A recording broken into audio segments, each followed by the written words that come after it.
हाँ जी बच्चों, तो अगला टॉपिक आपके लिए आपके सामने लिखा हुआ है थर्मोडायनेमिक्स।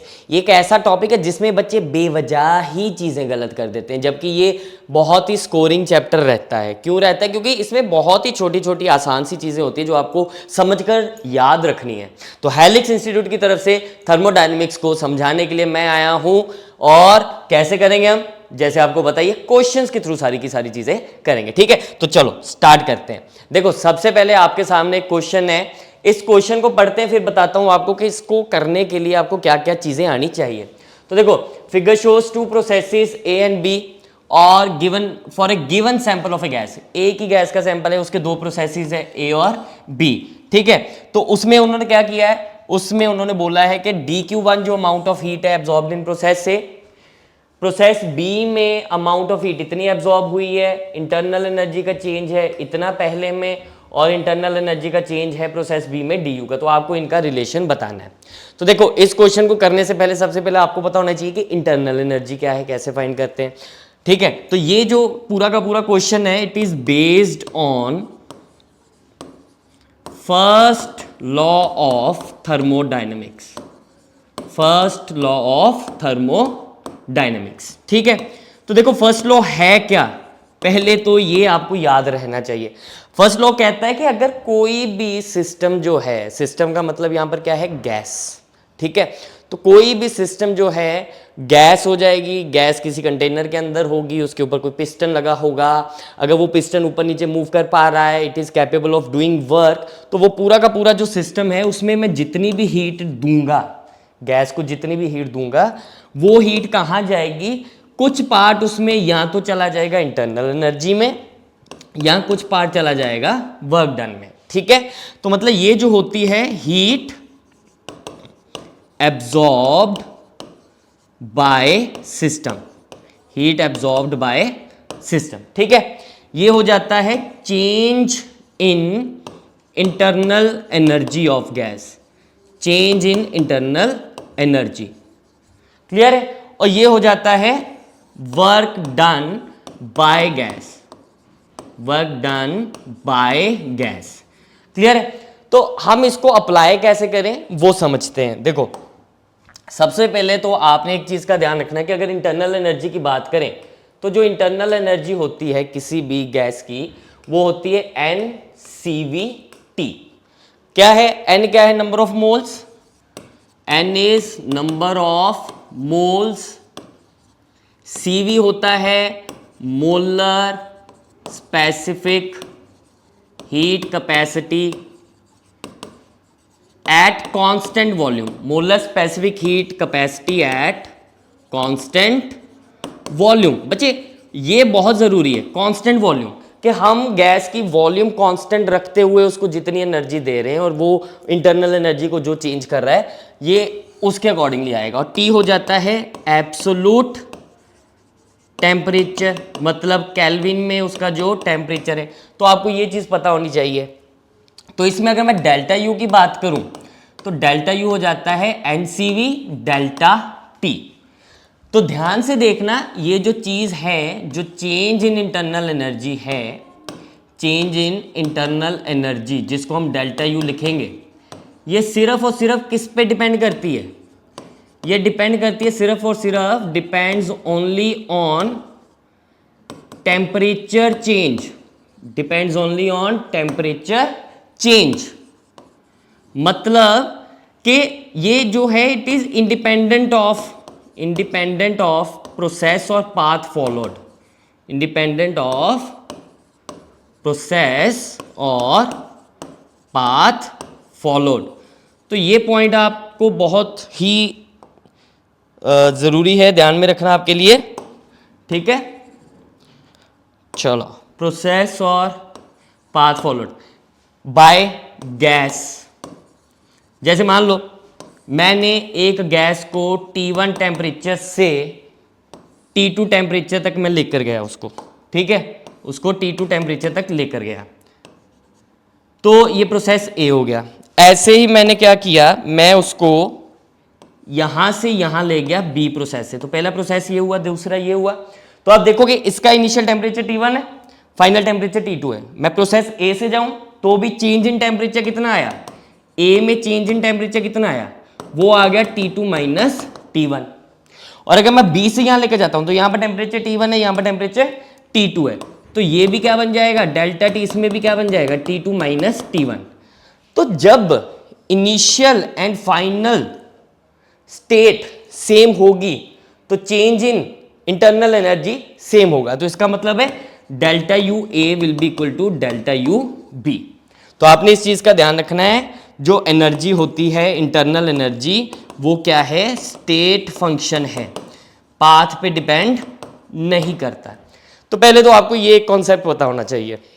दूसरा कॉन्सेप्ट अगर इसमें आपको सिखा दूं मैं वर्क का, तो वर्क डन देखो बच्चे क्या होता है, पी डेल्टा वी, ठीक है, पी डेल्टा वी। अगर मैं बात करूं फॉर स्मॉल वॉल्यूम चेंज, अगर मैं वॉल्यूम चेंज को बहुत ही छोटा रखता हूं, for small volume change D W छोटा सा वर्क होगा, that will be P D V. तो अगर आपको टोटल वर्क चाहिए आपको करनी पड़ेगी इसकी इंटीग्रेशन। क्लियर है, ये ध्यान में रखना। जैसे मान लीजिए ये एक कंटेनर है, उसके अंदर ये पिस्टन लगा हुआ है और यहां पर क्या है, गैस है, यहां पर गैस है। तो गैस क्या करेगी, गैस ऊपर की तरफ प्रेशर अप्लाई करेगी, है ना। अगर इसका area of cross section A है, यहां पर गैस का प्रेशर पी है, तो इस पिस्टन को ऊपर मूव करवाएगी, ऊपर मूव करवाएगी तो इतनी सी कुछ डिस्प्लेसमेंट हो गई। तो आप अगर वर्क निकालना चाहो तो वर्क क्या हो जाएगा, प्रेशर इंटू एरिया, तो फोर्स हो जाएगा, और डिस्प्लेसमेंट ऊपर है तो इंटू एक्स, ये क्या हो जाएगा, वर्क हो जाएगा। अब ध्यान रखना कि फोर्स अगर ऊपर लग रहा है, डिस्प्लेसमेंट भी अगर ऊपर हो रही है, तो दोनों सेम डायरेक्शन में हो गए, force and displacement same direction में, इसलिए वर्क क्या हो जाएगा, पॉजिटिव। क्लियर है। तो यहां पर आप देखो कि वॉल्यूम क्या कर रही है, इंक्रीज। देखो ध्यान से, पहले यहां तक थी गैस, गैस ने प्रेशर लगाया, वो ऊपर गई तो वॉल्यूम इंक्रीज हो गई। तो ध्यान रखना अगर वॉल्यूम इंक्रीज होती है तो वर्क डन पॉजिटिव होता है, अगर वॉल्यूम डिक्रीज होती है तो वर्क डन क्या हो जाएगा, नेगेटिव। क्यों, अगर यहां से गैस नीचे आ रही है, गैस का फोर्स ऊपर लग रहा था, यहां से पिस्टन नीचे आ रहा है, गैस का फोर्स ऊपर लग रहा था, तो क्या हुआ, फोर्स ऊपर है, डिस्प्लेसमेंट नीचे, तो दोनों ऑपोजिट डायरेक्शन में हो गए, तो आपको पता है वर्क डन क्या हो जाएगा, नेगेटिव। तो इस चीज का ध्यान रखना है। तो इसमें एक और चीज आप देख सकते हो, यहीं से समझ सकते हो कि वर्क डन जो है वो पी डीवी की इंटीग्रेशन है। इसका मतलब क्या हो जाएगा, ये है एरिया अंडर पीवी ग्राफ, ये है area under PV graph. Clear है। तो अगर मैंने पीवी ग्राफ बनाया है, पीवी ग्राफ बनाया है, मैंने पहला प्रोसेस ऐसे कर दिया, ये वाला, ठीक है। तो अगर मैं इसके अब वर्क की बात करूंगा तो पीवी ग्राफ है, तो एरिया आपने किसके साथ लेना है, डीवी है, तो वी एक्सिस के साथ, वी के साथ आपने एरिया लेना है। तो पहले प्रोसेस में ये वर्क बनेगा W1। क्लियर है। और अगर मैं दूसरा प्रोसेस लेता हूं कुछ इसी में, अगर मैं दूसरा प्रोसेस शो कर दूं आपको ऐसे, तो इसके नीचे एरिया इतना आएगा, इसके नीचे एरिया इतना आएगा। क्लियरली जो ब्लू वाला जो एरिया है, क्लियरली जो ब्लू वाला एरिया है वो येलो वाले एरिया से, पहले वाले एरिया से W1 से क्या हो जाएगा, कम हो जाएगा। सो W2 will be less than W1। Clear है। ये जो ब्लू वाला है ये वर्क W2 हो गया, और येलो वाला जो है वो क्या हो जाएगा, वर्क W1।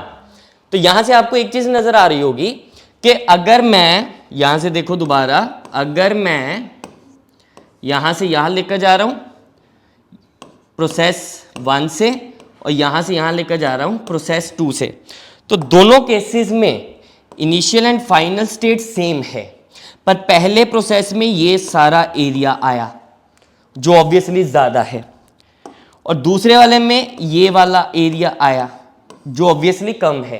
तो इसका मतलब क्या है, work is path dependent, work is path dependent. तो ये भी पॉइंट आपने ध्यान में रखना है। क्लियर है। तो अब अगर हम बात करें जो हमारा क्वेश्चन था, उस क्वेश्चन में यही दे रखा था आपको, एक प्रोसेस ये दे रखा है ए और एक प्रोसेस ये दे रखा है बी। क्लियर है। तो आप देखो क्वेश्चन भी खोल लेते हैं हम पूरा। तो देखो ये क्वेश्चन है, ए से बी गया तो पहले में dq1 है, दूसरे में dq2 है, इसमें वर्क w1 मान लो, इसमें वर्क w2 मान लो, इसमें हीट q1 मान लो, इसमें हीट सॉरी वही dq1 ही दे रखी है हमें, इसमें आप डेल्टा u मान लो, ठीक है, du1 मान लो इंटरनल एनर्जी का चेंज, इसमें du2 मान लो इंटरनल एनर्जी का चेंज, जो आपको क्वेश्चन में दिया है। तो अब आपका सारा का सारा क्वेश्चन सॉल्व हो जाएगा, जिससे हमने क्या किया, हमने एक ही क्वेश्चन से सारे के सारे कॉन्सेप्ट्स भी सीख लिए। तो ए के लिए अगर मैं देखूं तो चेंज इन हीट dq1 है, इंटरनल एनर्जी का चेंज du1 है, और वर्क हमने मान लिया w1। बी के लिए चेंज इन हीट जो है वो dq2 है, change in internal energy du2 है, और वर्क डन w2 है। तो आप देखो अब इसमें कौन कौन सी चीज क्या बनेगी, ए और बी की initial state and final state same है, तो इसका मतलब क्या है, दोनों का इंटरनल एनर्जी का चेंज क्या हो जाएगा, सेम हो जाएगा, तो du1 is equal to du2। ए में वर्क की बात करें तो ए का एरिया ज्यादा है in comparison to B, B का सिर्फ इतना है ना, तो इसका मतलब क्या हो जाएगा, work w1 is greater then work w2। अब हमें हीट पूछी है, इसका रिलेशन पूछा है, ये दो तो हमने इनका तो रिलेशन निकाल लिया, ये तो हमारा एक आंसर आ गया, क्लियर है। तो दूसरा क्या है, अब आपका लगेगा फर्स्ट लॉ ऑफ थर्मोडायनामिक्स, ये बड़ा आजकल चलता है ट्रेंड, पता नहीं शुरू से चलता होगा, शायद मुझे पता नहीं है, मैं कभी एब्रीवेशन लिखता नहीं हूँ, तो फ्लॉट बोल दो फर्स्ट लॉ ऑफ थर्मोडायनेमिक्स। तो वो क्या कह रहा है, वो कहता है delta Q is equal to delta U plus delta W. तो अगर आप देखो यहाँ पर मैं dq1 यूज करूंगा पहले के लिए, du1 यूज करूंगा पहले के लिए, और वर्क w1 पहले के लिए यूज करूंगा। दूसरे के लिए बी प्रोसेस के लिए क्या यूज करूंगा, dq2 du2 प्लस w2। अब आप देखो अगर इनको कंपेयर करोगे तो du1 तो सेम ही है, तो इसका मतलब क्या है, जिसका वर्क ज्यादा होगा उसका हीट एब्जॉर्ब्ड ज्यादा हो जाएगी, क्लियर है। तो यहां पर किसका वर्क ज्यादा आ रहा है, w1 ज्यादा आ रहा है, तो इसका मतलब क्या है, अगर w1 is greater then w2 so that means dq1 is greater than dq2, समझे। तो तुम्हारा आंसर क्या बन जाएगा, तुम्हारा आंसर बन जाएगा du1 is equal to du2 and dq1 is greater than dq2, समझे, क्लियर है। तो इस क्वेश्चन से आपको वर्क डन निकालना आ गया, उसका बेसिक फॉर्मूला पता चल गया, चेंज इन इंटरनल एनर्जी पता चल गई, और आपको first law of thermodynamics apply करना आ गया। आगे चलते हैं। इस क्वेश्चन में क्या है, two cylinders A and B fitted with pistons contain equal amounts of ideal diatomic gas at 300 kelvin. Piston of A is free to move and while that of B is held fixed. तो जब भी ऐसी चीजें होती है ना, सबसे पहले जो दिया हुआ है उसको बना लो और आइडेंटिफाई करो कि प्रोसेस कौन सा है। जैसे मैं अगर ए की बात करूं तो ए में दिया हुआ है कि जो पिस्टन है वो फ्री टू मूव है, फ्री टू मूव है, तो इसका मतलब क्या है कि नॉर्मल स्टेट में क्या होगा, अगर आपने पिस्टन रख दिया तो गैस का प्रेशर होगा, एटमॉस्फेरिक प्रेशर होगा, तो वो कहीं ना कहीं आकर बैलेंस हो जाएंगे, बैलेंस हो गए। अब क्या होगा, जैसे आपने उसको फर्दर हीट दी तो गैस का प्रेशर होगा चेंज, तो उसके कारण ये मूव करेगा। कैसे मूव करेगा, कब तक मूव करता रहेगा, ये बिल्कुल ही आसानी से ईजिली मूव करेगा, ताकि वो हमेशा क्या रहे, बैलेंस्ड रहे। तो इस केस में क्या होगा कि जो प्रेशर ऑफ गैस है, क्योंकि बाहर का तो चेंज होने नहीं वाला, तो अंदर वाला प्रेशर भी जो है वो भी क्या रहेगा, सेम रहेगा। तो इसलिए ये जो हो जाता है, इस केस में आपके लिए जो प्रोसेस होगा that will be isobaric process. तो मैंने ये पहला प्रोसेस आइडेंटिफाई कर लिया। अगर मैं बी की बात करूं तो बी में उन्होंने बोला है कि जो पिस्टन है वो फिक्स्ड है, फिक्स्ड है, तो इसका मतलब पिस्टन ऊपर नीचे मूव नहीं करेगा, पिस्टन ऊपर नीचे मूव नहीं करेगा, तो इसका मतलब है जो वॉल्यूम है वो वॉल्यूम क्या रह जाएगी, गैस की कांस्टेंट। अगर वॉल्यूम कांस्टेंट है तो कभी भी वॉल्यूम चेंज ना होने का मतलब क्या है कि वर्क डन जो है गैस का वो क्या आ जाएगा, जीरो। तो वॉल्यूम कांस्टेंट है तो उसको हम क्या बोलते हैं, आइसोकोरिक प्रोसेस, क्लियर है। तो दोनों प्रोसेस में आपको पता चल गया, तो यहां पर W इज इक्वल टू 0 हो गया, और ये आइसोकोरिक प्रोसेस है। तो अब आपको क्या पूछा, उन्होंने पूछा है कि अगर A का टेम्परेचर 30 केल्विन से इंक्रीज किया है तो B का टेम्परेचर कितने से इंक्रीज होगा। कंडीशन क्या दी हुई है, same amount of heat is given to both. तो same amount of heat given है, तो इसका मतलब सबसे पहले अगर मैं हीट की बात करूं तो यहां पर क्या बनेगा, delta Q1 will be equal to delta U1 plus W1, clear है। तो तो आइसोबारिक प्रोसेस में आपको इनकी रेशो याद होनी चाहिए। आइसोबारिक प्रोसेस में रेशो होती है delta Q is to delta U is to W, that is gamma is to 1 is to gamma minus 1। अगर तो आप ये रेशो याद रखोगे तो आपके आइसोबारिक प्रोसेस में अगर आपको एक भी चीज़ गिवन है ना, वर्क गिवन है या इंटरनल एनर्जी का चेंज गिवन है या आपको डेल्टा क्यू जो हीट दी गई है या निकाली गई है वो दी हुई है अगर आपको, तो आप बाकी की सारी चीज़ें निकाल सकते हो। ठीक है, तो सबसे पहले हम क्या करते हैं, क्योंकि हीट दोनों की सेम दे रखी है तो हमें उसको निकालना होगा, उसको इक्वेट करना होगा। तो यहाँ पर इस क्वेश्चन में देखिए, इसमें डेल्टा Q2 कितना बन जाएगा, डेल्टा U2 प्लस W2, तो W2 तो क्या हो गया, 0 हो गया। तो यहाँ पर डेल्टा Q2 कितना हो गया, डेल्टा U2। ठीक है, और हमें क्या दिया हुआ है, हमें दिया हुआ है कि दोनों को सेम हीट मिली है, तो डेल्टा Q1 और डेल्टा Q2 ये दोनों क्या हो जाएंगे, इक्वल। तो इनको इक्वेट कर देते हैं, तो क्या बनेगा, delta Q1 is equal to delta Q2, तो ये बन जाएगा delta U1 plus delta W1 is equal to delta U2। समझे बात। अब आगे इसमें क्या करेंगे, अब आगे आप इसमें लिखेंगे, इसका क्या है NCV, ए प्रोसेस का टेम्परेचर 30 केल्विन से चेंज किया तो ये 30 लिख देंगे, प्लस डेल्टा W1 है, और बी प्रोसेस का उसका हमने चेंज इन टेम्परेचर फाइंड करना है। तो यहाँ पर W1 निकाल लेते हैं। अब W1 कैसे निकालेंगे, इस रेशो का यूज करके। तो इस रेशो में क्या किया है, डेल्टा U और डेल्टा W की रेशो ले लेते हैं। वो क्या बनेगा, 1 upon gamma minus 1। So delta U1 by delta W1 will be 1 upon gamma minus 1। तो डेल्टा U कितना है, NCV 30 divided by delta W1 is equal to 1 upon gamma. अब कितना यूज होगा, गैस देखो क्या है, डायटोमिक गैस है। डायटोमिक के लिए गामा क्या होता है, गामा ऑफ डायटोमिक, बच्चे ये याद होना चाहिए, सारी की सारी गैसेस का आपको याद होना चाहिए। तो ये बन जाता है 7/5। तो ये कितना बना, 7/5 माइनस 1, 5 ऊपर आया, ये 2 बन गया। तो यहाँ से डेल्टा W1 कितना बन गया, डेट विल बी 60 NCV/5, तो ये बन गया 12 NCV। क्लियर है। तो बस आपने यहां पर अब इसको सब्स्टिट्यूट करना है, तो सब्स्टिट्यूट करो, क्या बनेगा देखो, NCV 30 प्लस W1 कितना आ गया, 12 NCV is equal to NCV delta T। तो NCV कट गया, आपको ये कितना मिल गया, delta T is equal to 42। तो इसका मतलब है आपका टेम्परेचर चेंज जो सेकंड प्रोसेस में वो कितना हुआ है, वो हुआ है 42 केल्विन। क्लियर है। तो आपका आंसर जो बन जाएगा that will be option number 4। Understood. इस क्वेश्चन में आपको दिया हुआ है कि initial pressure and volume of a monatomic gas are P and V respectively.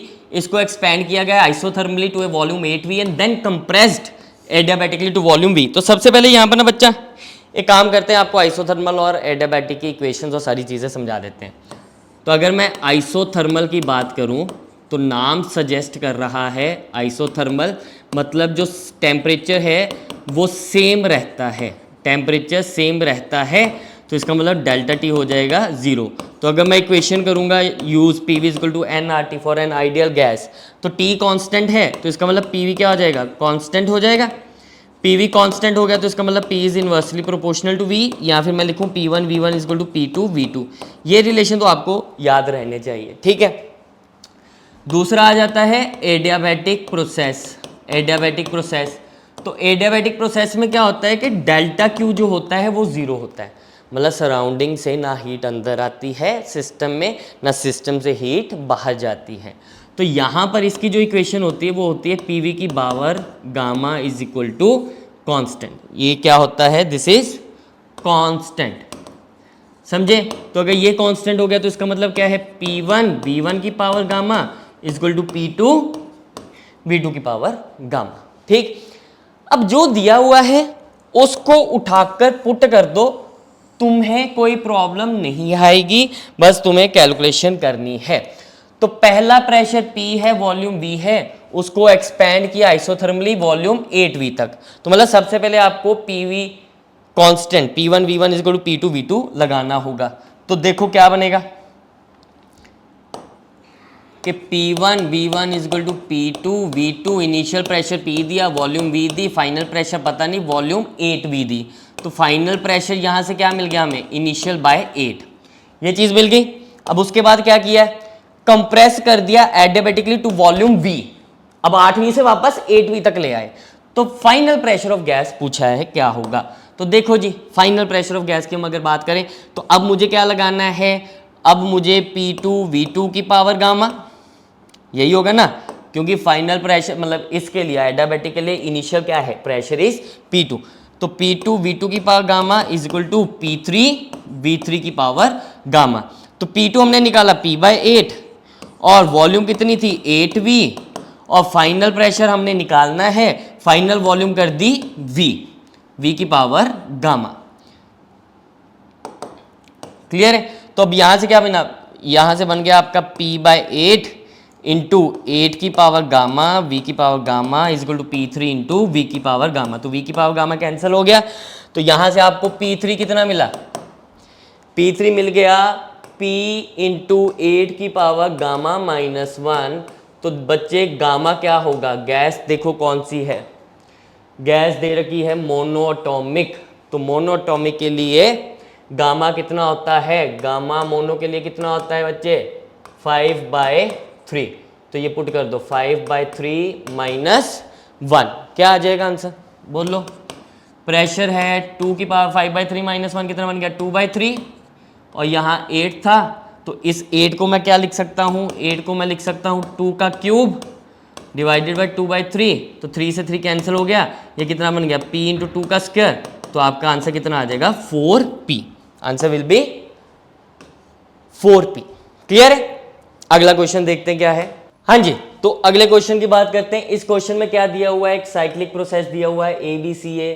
उसमें आपको बताया गया कि absorbs 100 joules of heat during the part AB, no heat during BC, 50 joules of work is done on the gas during the part BC, and if internal energy of the gas at A is 1200 joules, then find the change in internal energy in CA process। तो देखो, जब भी ऐसा cyclic process आए तो आपके दिमाग में सबसे पहले एक चीज़ आ जानी चाहिए, वो क्या है, क्योंकि साइक्लिक प्रोसेस है तो साइक्लिक प्रोसेस में जो total change in internal energy होता है वो क्या होता है, जीरो। क्यों, क्योंकि इनिशियल स्टेट और फाइनल स्टेट सेम हो जाएगी, तो इसका मतलब इनिशियल टेम्परेचर और फाइनल टेम्परेचर सेम हो जाएगा, और इंटरनल एनर्जी का चेंज सिर्फ और सिर्फ टेम्परेचर पे डिपेंड करता है।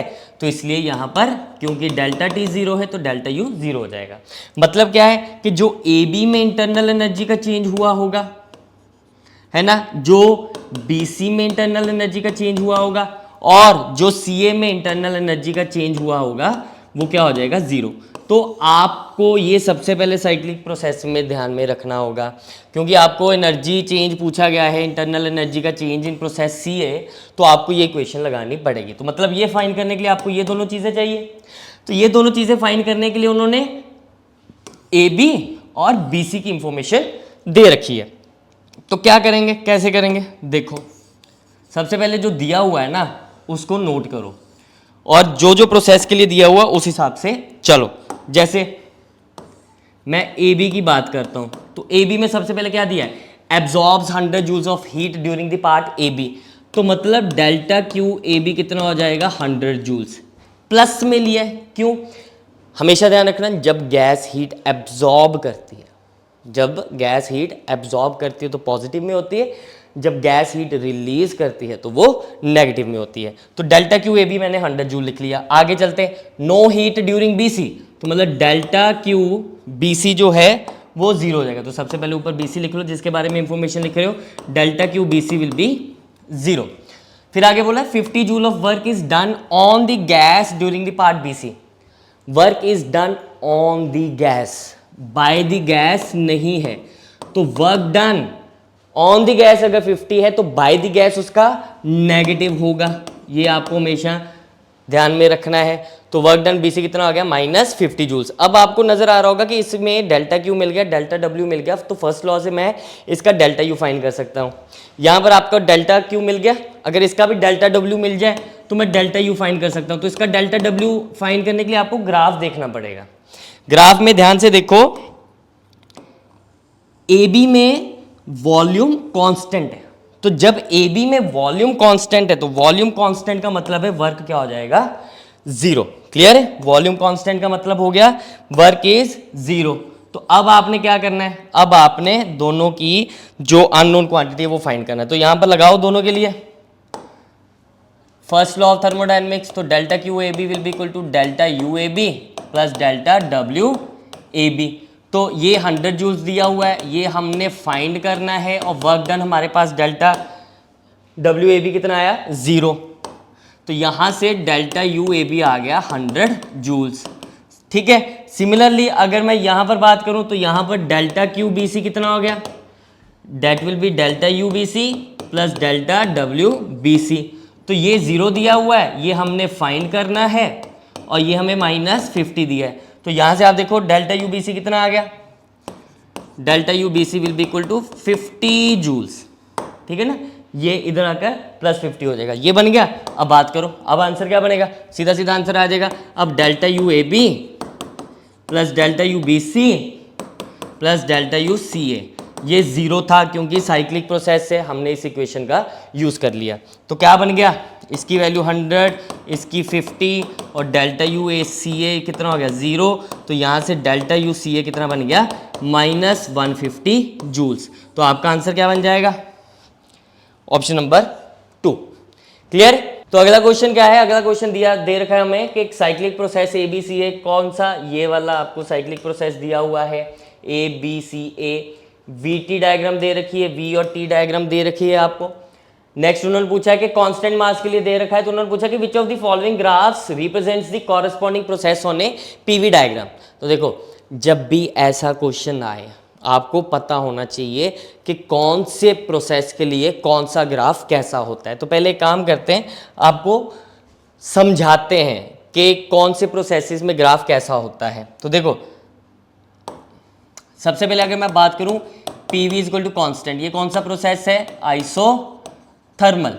तो आइसोथर्मल में अगर PV इक्वल टू कॉन्स्टेंट है तो P is inversely proportional to V हो जाएगा। तो इसका मतलब PV ग्राफ कैसा बनेगा, PV ग्राफ ऐसा बनेगा। मान लीजिए ये 1 से 2 आया तो वॉल्यूम बढ़ रही है, प्रेशर कम हो रहा है, इनवर्सली प्रोपोर्शनल का मतलब यही होता है।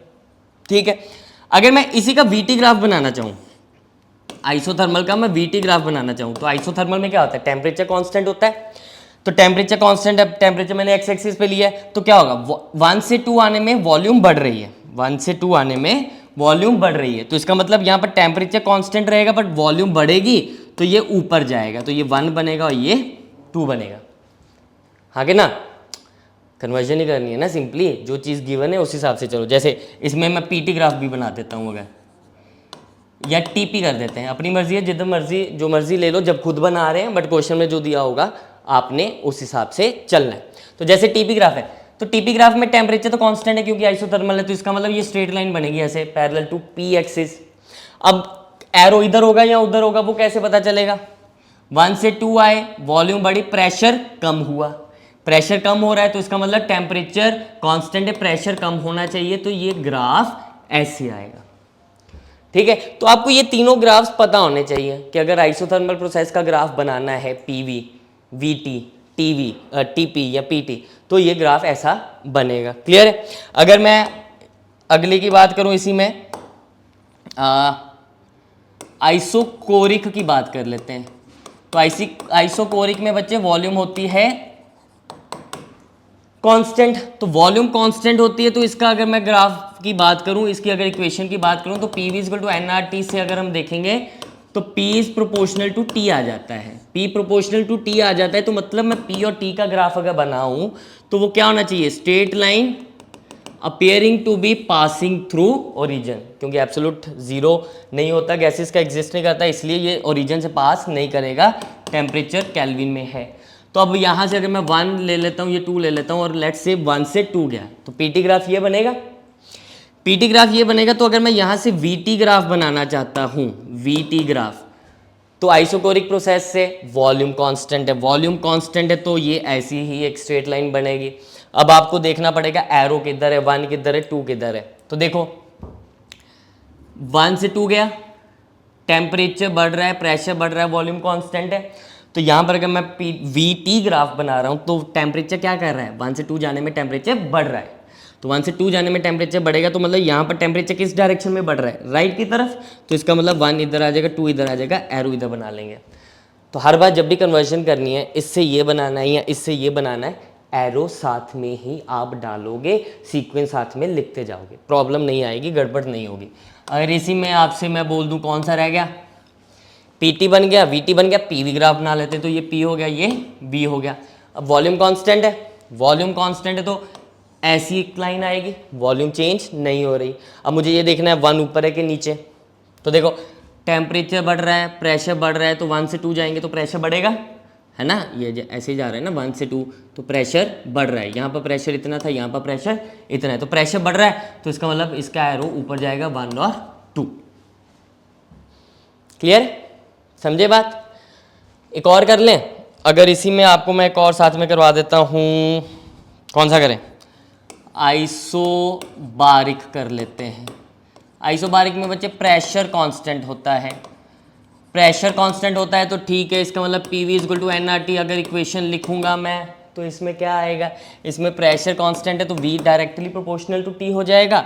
तो इसका मतलब है VT का ग्राफ कैसा बनेगा, VT का graph again appearing to be passing through region but pass नहीं करेगा। अब एक काम कर लेता हूँ, मैं एरो ऐसे बना लेता हूँ, मेरी मर्जी है, आपको समझाना है तो उस हिसाब से हम कंसिडर कर सकते हैं। तो मान लीजिए एरो इधर है, मतलब क्या आ रहा है, 1 से 2 आ रहा है, 1 से 2 आ रहा है, मतलब जब 1 से 2 आया तो टेम्परेचर कम हुआ और वॉल्यूम भी कम हुई।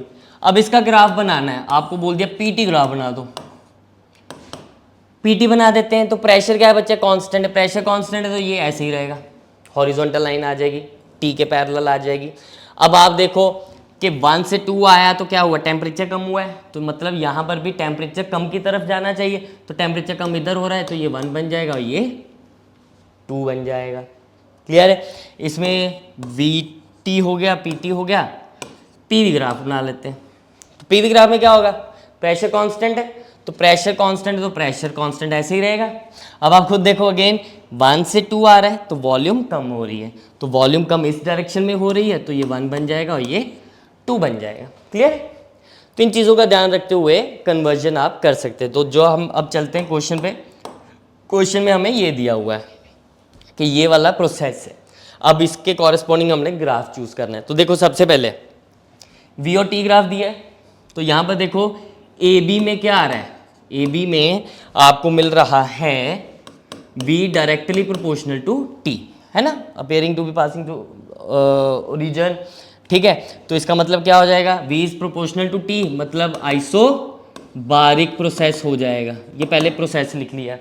BC की बात करेंगे तो BC में क्या है, वॉल्यूम कांस्टेंट है, वॉल्यूम कांस्टेंट है तो ये क्या हो जाएगा, आइसोकोरिक, आइसोकोरिक है तो इसका मतलब क्या हो जाएगा, P is proportional to T, volume constant होगी, P is proportional to T।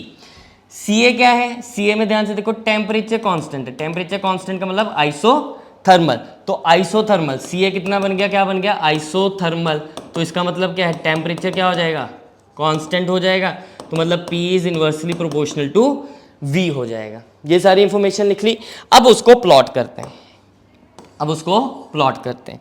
तो कौन सा ग्राफ पूछा हमसे, PV पूछे, PV पूछा है तो ठीक है, P ऊपर V नीचे, क्योंकि ऑप्शंस में V नीचे है, P ऊपर है। AB की बात करते हैं, तो AB में प्रेशर कांस्टेंट है, प्रेशर कांस्टेंट है तो प्रेशर कांस्टेंट कर दिया, हॉरिजॉन्टल लाइन बनेगी, प्रेशर कांस्टेंट हो गया। अब आप देखो A से B गए तो वॉल्यूम बढ़ रही है, टेम्परेचर भी बढ़ रहा है, तो इसका मतलब है A से B गए जाएंगे तो वॉल्यूम बढ़ेगी, तो ये एरो ऐसे आएगा, साथ ही में आपने लेबलिंग भी कर देनी है। क्लियर है, नेक्स्ट आ जाता है BC, क्लियर है ना। अरे प्रेशर कांस्टेंट है, प्रेशर कांस्टेंट है, प्रेशर कांस्टेंट होने का मतलब हॉरिजॉन्टल लाइन आई, तो A से B गए, ये एरो देखना है, A से B गए, वॉल्यूम बढ़ रही है तो यहाँ पर B वॉल्यूम बढ़ेगी, तो ये इस सीक्वेंस में आ जाएगा। अगला बात करते हैं, BC कौन सा प्रोसेस हमने लिख लिया, BC वॉल्यूम कांस्टेंट है, मतलब pressure is directly proportional to temperature, तो वॉल्यूम कांस्टेंट है और वॉल्यूम कांस्टेंट है तो इसका मतलब ये ग्राफ ऐसा आएगा, या नीचे आएगा या ऊपर जाएगा। मैंने नीचे क्यों बनाया, बनाने से पहले एक बार दोबारा सोच लेते हैं। तो वॉल्यूम कांस्टेंट है तो ये ऐसे वर्टिकल लाइन आएगी पैरेलल टू P एक्सिस, तो B से C में देखो वॉल्यूम कांस्टेंट है, टेम्परेचर कम हो रहा है, टेम्परेचर कम हो रहा है, टेम्परेचर कम होगा तो इसका मतलब प्रेशर भी कम होगा, तो इसका मतलब ये नीचे आएगा बी से सी। बी सी प्रोसेस में वॉल्यूम कांस्टेंट है तो मतलब प्रेशर और टी डायरेक्टली प्रोपोर्शनल हो जाएंगे एक दूसरे के, और यहाँ पर क्या आ रहा है, टेम्परेचर कम हो रहा है तो इसका मतलब प्रेशर भी कम होगा, तो ये ऐसे आ गया। नेक्स्ट आ गया सी ए, आइसोथर्मल प्रोसेस है, तो आइसोथर्मल प्रोसेस में आप देखो कि क्या हो रहा है, टेम्परेचर कांस्टेंट है, वॉल्यूम कम हो रही है, तो इसका मतलब क्या है, प्रेशर बढ़ेगा, तो प्रेशर बढ़ के वापस आइसोथर्मल में कर्व के हिसाब से ये आपका ग्राफ बन जाएगा। क्लियर है, समझे बात? तो आपका आंसर क्या बन गया, ए बी सी ए, ये वाला इन्होंने यहाँ पर A dash B dash C dash लिख दिया, तो कोई दिक्कत नहीं है, पता चल रहा है उसी के कॉरस्पॉन्डिंगली ये ग्राफ है। क्लियर है, अगला क्वेश्चन देखते हैं क्या है। अब अगला क्वेश्चन क्या है, an engine uses a cyclic process consisting of 4 different processes, heat exchange दे रखा है, तो अलग अलग प्रोसेसेस के लिए तो आपसे एफिशिएंसी पूछी गई है, तो इससे पहले हम एफिशिएंसी निकालें, हम थोड़ा सा इसका कॉन्सेप्ट समझ लेते हैं कि एफिशिएंसी किसी भी साइकिल की कैसे निकालते हैं। तो बेसिकली ये हीट इंजन हो गया, हीट इंजन में क्या रहता है, 3 चीज़ें रहती हैं, एक होता है सोर्स होता है टेम्परेचर T1 पे, ये हमें एनर्जी सप्लाई करता है, किसको सप्लाई करता है, ये वर्किंग सब्सटेंस को एनर्जी सप्लाई करता है, वर्किंग सब्सटेंस को एनर्जी सप्लाई करता है जो नॉर्मली गैसेस होती हैं। और एक होता है सिंक, जो होता है लोअर टेम्परेचर पे T2 which is less than T1। होता क्या है कि सोर्स हमें एक एनर्जी सप्लाई करता है, let's say Q1 heat energy उसने सप्लाई करी। अब इस एनर्जी का कुछ पार्ट, ये जो वर्किंग सब्सटेंस है, गैसेस हैं, आफ्टर गोइंग अंडरगोइंग ए साइक्लिक प्रोसेस, वो कुछ वर्क करेंगे। जब वो वर्क करेंगे तो उस वर्क में ज़रूरी नहीं है ना, कभी ऐसा पॉसिबल हो ही नहीं सकता कि कोई सोर्स से हमें एनर्जी आई और वो सारी की सारी ही वर्क में कन्वर्ट होगी, तो क्या होगा, कुछ पार्ट जो है एनर्जी का वो बाहर सिंक को फेंक दिया जाता है। तो यहाँ पर अगर मैं बात करूँ एनर्जी कंजर्वेशन से, एनर्जी कंजर्वेशन का अगर मैं फंडा लगाऊं तो देखो होगा क्या कि एनर्जी तो हीट Q1 सप्लाई हुई और कुछ वर्क चला गया और कुछ बाहर निकल गई, तो ये दोनों क्या रहेंगे, ये तीनों आपस में इस इक्वेशन के साथ रिलेटेड रहेंगे। तो अगर मैं वर्क की बात करूं तो वर्क कितना बन जाएगा, work will be equal to Q1 minus Q2। तो यहाँ से हमें एफिशिएंसी मिलती है, तो एफिशिएंसी कैसे मिलेगी, एफिशिएंसी होती है कि कितना वर्क किया आपने डिवाइडेड बाय कितनी एनर्जी आई, Q इनपुट, ठीक है। तो यहाँ पर W बाय Q1 आएगा, क्योंकि एनर्जी कितनी आई, एनर्जी आई अंदर Q1, ठीक है, एनर्जी आई Q1। तो अब W की वैल्यू हमने कितनी निकाली, Q1 माइनस Q2, तो ये क्या बन जाएगा, Q1 minus Q2 bye Q1। तो ये तो फॉर्मूला आप ध्यान में रख ही सकते हैं, ठीक है। इसको ये भी लिख सकते हैं 1 minus Q2 bye Q1। Clear. और एक चीज़ का ध्यान रखना, आइडियल इंजन के लिए Q2 बाय Q1 जो होता है वो T2 बाय T1 होता है। तो इसका मतलब है यहाँ पर एफिशिएंसी का फॉर्मूला है कि ये भी बन जाएगा 1 minus T2 bye T1। Clear है। T2 होता है छोटा टेम्परेचर, T1 होता है बड़ा टेम्परेचर, हमेशा इस चीज़ का ध्यान रखना, ऊपर T1 मत कर देना, ठीक है, नहीं तो वैल्यू ग्रेटर देन 1 आ जाएगी रेशियो, तो 1 माइनस समथिंग ग्रेटर देन 1 तो नेगेटिव आ जाएगी, तो एफिशिएंसी नेगेटिव नहीं होती। क्लियर है। तो अगर इसको परसेंटेज में कन्वर्ट करना है तो आप क्या करें, 1 minus Q2 by Q1 into 100 कर दो, या फिर 1 माइनस, या फिर इसको 1 minus T2 by T1 into 100 कर दो, तो ये आपकी एफिशिएंसी आ जाएगी परसेंटेज में। अंडरस्टूड। अब इस क्वेश्चन में देखो क्या दे रखा है, Q1 500, Q2 minus 100, Q3 150 and Q4 minus 50 minus 50। तो सारी की सारी वैल्यूज लिख लो। Q1 is 500 joules, Q2 is, ध्यान से बार बार देखकर चेक करना, माइनस 100 जूल्स, गलत वैल्यू नहीं भरनी, नॉर्मली आप लोग यही कर देते हो, गलत वैल्यू भर देते हो। Q3 is 50 and this is minus 50, Q3 is 150 and Q4 is minus 50 joules, ठीक है, 150 एंड माइनस 50। अभी आपको मैंने बताया कि जो हीट आती है एब्जॉर्ब होती है वो पॉजिटिव होती है, जो निकल जाती है वो नेगेटिव होती है। तो यहाँ पर आप देखो इनपुट ये वाली आएगी और ये वाली आएगी, ये दो बाहर निकल गई। क्लियर है? तो इसका मतलब क्या है, क्यू नेट इनपुट की अगर बात करेंगे तो वो कितनी हो जाएगी 500 प्लस 150, Q1 प्लस Q3, तो ये हो गया 500 प्लस 150 650 जूल्स, 650 जूल्स। क्लियर है? और जो नेगेटिव है वो बाहर निकलती है, तो Q आउटपुट जो बाहर निकली वो क्या बन जाएगी Q2 प्लस Q3, तो बाहर निकल रही है माइनस बता रहे हैं, पर कितनी निकली सीधा सीधा मैग्नीट्यूड ऐड कर दो तो वो कितनी हो जाएगी 150 जूल बाहर निकल जाएगी। तो इसका मतलब है वर्क कितना हो जाएगा, इसका मतलब है वर्क कितना हो जाएगा, simply work will be equal to जो इनपुट आई माइनस जो आउटपुट। तो ये 650 था, ये 150 आया, तो क्या बना, तो ये आ गया आपका 500 जूल्स। तो 500 जूल्स आपकी एनर्जी आ गई जो वर्क में कन्वर्ट हो रही है। तो एफिशिएंसी कितनी हो जाएगी, वर्क अपॉन Q1, ठीक है। तो क्या बन जाएगा 500 बाय 650। क्लियर है? परसेंटेज में चाहिए, इंटू 100 कर दो, या तो इस बेसिक से चल लो या फिर ये भी लगा सकते हो 1 माइनस Q2 बाय Q1। तो ये आंसर कितना बन जाएगा 1 माइनस 150 आई बाहर निकली और 650 अंदर आई, इसको परसेंटेज में आप कन्वर्ट कर सकते हो। ठीक है?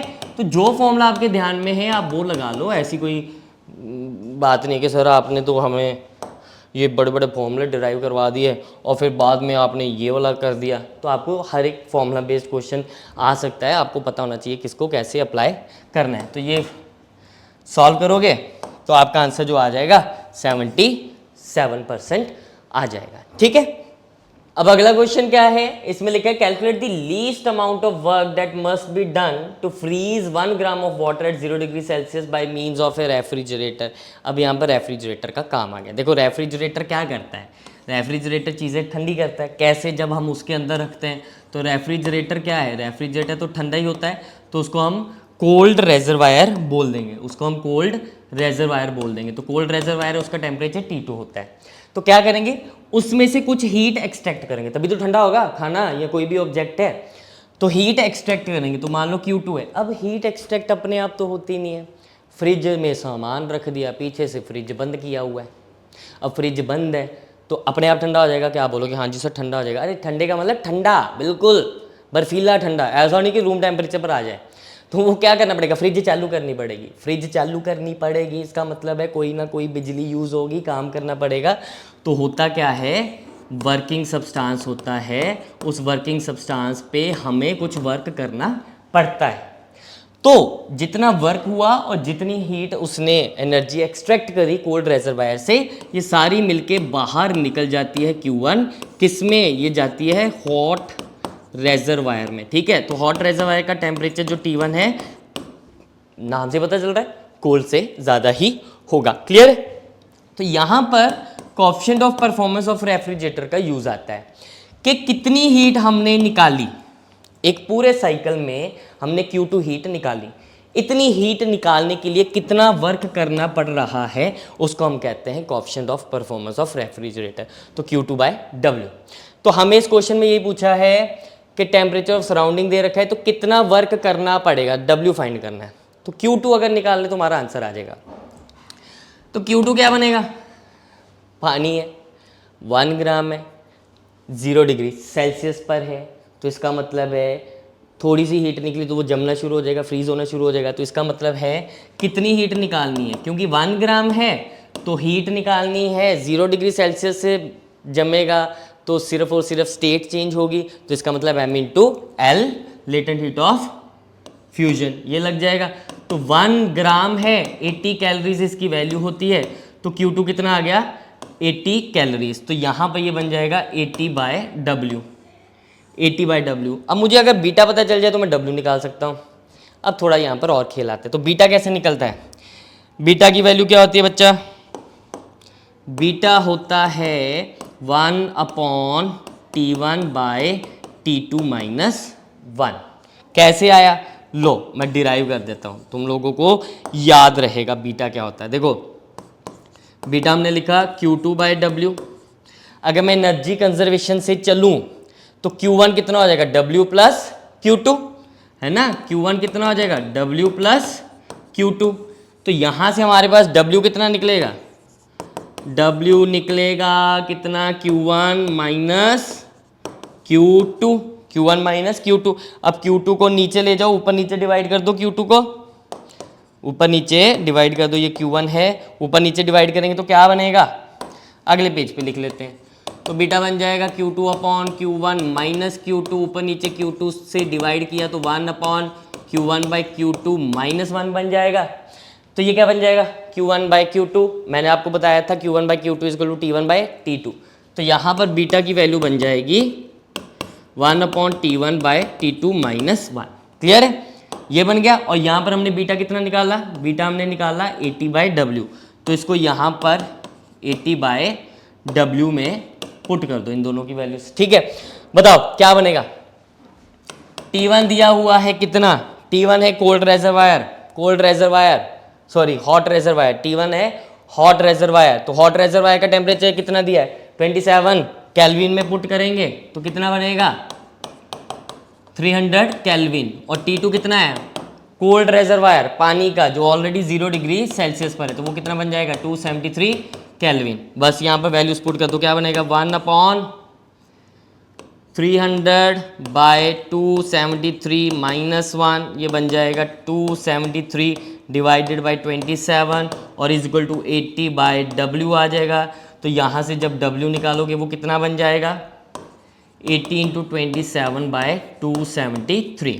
तो जब आप ऑप्शंस में उसको पुट करोगे तो आपका आंसर बन जाएगा 7.9 कैलोरीज। तो this will be 7.9 calories. Clear है, समझे बात, क्लियर है। अगला क्वेश्चन करते हैं। अब अगले क्वेश्चन में क्या दे रखा है, 1 mole of ideal monatomic gas undergoes a cyclic process as shown, efficiency of the cyclic process. तो देखो ग्राफ किसका दिया हुआ वो ध्यान से देख लेना, एस एंड टी का, एंट्रोपी का और टेम्परेचर का। तो इसको सॉल्व करने के लिए सबसे पहले आपको पता होना चाहिए किसका रिलेशन क्या है। देखो एंट्रोपी का हीट के साथ रिलेशन होता है D Q is equal to D S into T. D Q कितनी हीट एब्जॉर्ब हुई, डी एस कितना एंट्रोपी का चेंज हुआ और टी क्या हो जाता है टेम्परेचर। ठीक है, अब हमें चाहिए एफिशिएंसी। तो एफिशिएंसी क्या होती है, वर्क डन बाय हीट जो अंदर आई, इनपुट आया। तो पहले तो आपको ये चीज़ निकालनी पड़ेगी, इसका मतलब है आपको इस इक्वेशन का यूज़ करके या इस ग्राफ का यूज़ करके आपको क्यू इनपुट निकालनी पड़ेगी और वर्क निकालना पड़ेगा। तो कैसे निकालेंगे, देखो सबसे पहले it is a cyclic process, cyclic process है। तो साइक्लिक प्रोसेस में क्या होता है, डेल्टा यू होता है 0। तो इसका मतलब है फर्स्ट लॉ अगर मैं लगाऊंगा delta Q equal to delta U plus delta W, तो डेल्टा क्यू क्या होता है, जितनी हीट आई जितनी हीट बाहर गई उन सब का सम। तो delta Q will be equal to, ये तो 0 हो गया, प्लस डेल्टा डब्ल्यू। तो मतलब जो भी वर्क हुआ वो किसके बराबर आ जाएगा, टोटल हीट जितनी आई और टोटल हीट जितनी बाहर गई उन सब का सम। तो यहां पर मुझे क्या मिलेगा एफिशिएंसी, कि टोटल हीट जितनी आई गई सबका सम डिवाइडेड बाय जितनी हीट सिर्फ और सिर्फ आई है। क्लियर है, तो हमें ये देखना है कितनी हीट एब्जॉर्ब हुई है और कितनी हीट निकली है, फिर उस हिसाब से हमें ये सॉल्व करना पड़ेगा। तो बेसिकली आपको ये दो चीज़ें निकालनी पड़ेंगी। क्लियर है, तो कैसे निकालेंगे इस ग्राफ से देखते हैं। तो सबसे पहले अगर मैं बात करूं, मैं इसको प्रोसेसेस में तोड़ देता हूं। Let's say this is process 1 2 2 3 and 3 1। Clear है, तो पहले अगर मैं इस प्रोसेस की बात करूं तो यहां पर देखो ds है, चेंज इन एंट्रोपी है। इस प्रोसेस के लिए एंट्रोपी तो कांस्टेंट ही है, एंट्रोपी कांस्टेंट है, तो इसका मतलब यहाँ पर ds 0 हो जाएगा। ds 0 हो जाएगा तो इसका मतलब क्या है, dq 0 हो जाएगा। तो इसको अगर हम लिखना चाहें, इसको हम अगर लिखना चाहें तो ग्राफ दोबारा बना देते हैं।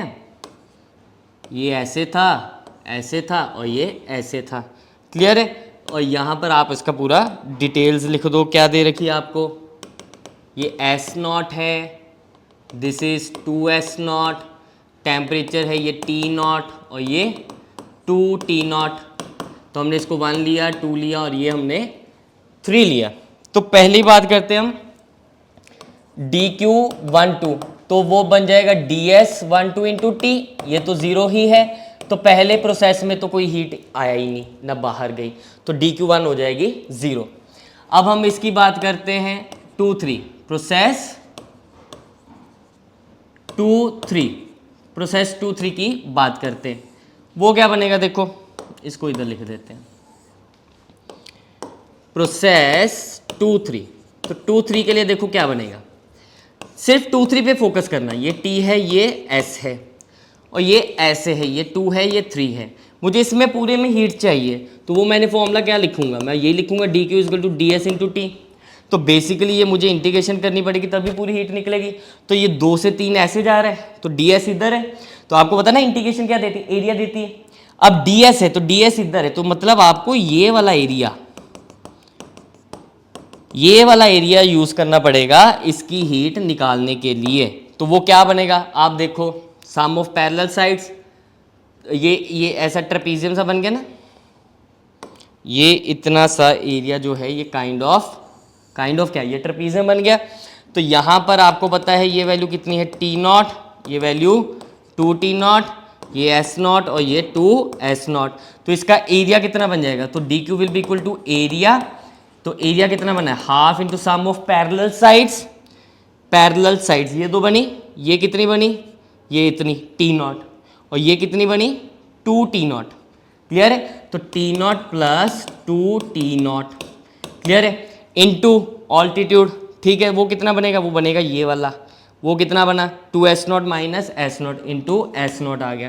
तो ये कितना बना 3T0 S0 बाई 2, और ये वैल्यू आई पॉजिटिव में, क्योंकि एंट्रोपी बढ़ रही है तो ds पॉजिटिव है, एंट्रोपी बढ़ रही है तो ये वैल्यू आ गई पॉजिटिव में। ठीक है, तो मतलब ये इनपुट होगी 2-3 प्रोसेस में। क्लियर है, नेक्स्ट आ गया प्रोसेस 3-2। तो इसमें देखो टेम्परेचर कांस्टेंट है, एंट्रोपी सीधा कम हो रही है, तो इसके लिए मैं डेल्टा क्यू सीधा लिख सकता हूं delta S into T.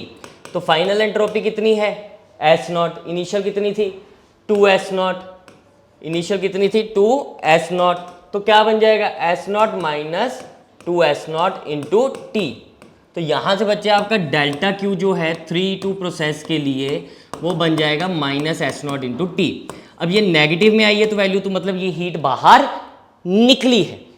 Clear है, तो अगर मैं बात करूं तो टोटल इस पूरे प्रोसेस में 1-2 में हमें कोई हीट नहीं मिली, 2-3 में इतनी हीट क्या होगी, इतनी हीट अंदर आई और इतनी हीट ये बाहर गई। तो वर्क डन किसके बराबर आएगा, वर्क डन तो टोटल क्यू के बराबर आएगा। कितनी, ये वाली वैल्यू 0 आई प्लस ये वाली वैल्यू 3T0 S0 बाई 2 और ये वाली वैल्यू माइनस S0 T। तो ये कितना बना, ये बन गया आपका S0 T0 बाई 2। तो वर्क कितना आ गया, और Q इनपुट, टोटली इनपुट तो यही है, तो Q इनपुट कितनी बनी, वो बन गई 3T0 S0 बाई 2। अब आपको फॉर्मूले में क्या चाहिए, आपको चाहिए ये, तो ये कितनी बनी, वर्क हमने टोटल जो वर्क आया है ना, इसकी वैल्यू हमने कितनी निकाली S0 T0 बाई 2, और Q इनपुट जो आई वो कितनी निकाली हमने, जो सिर्फ और सिर्फ पॉजिटिव वैल्यूज थी, तो 3T0 S0 बाई 2। तो दोनों को डिवाइड किया तो क्या बन जाएगा, ये बन जाएगा 1/3। This will be your answer. ठीक है, आगे चलते हैं।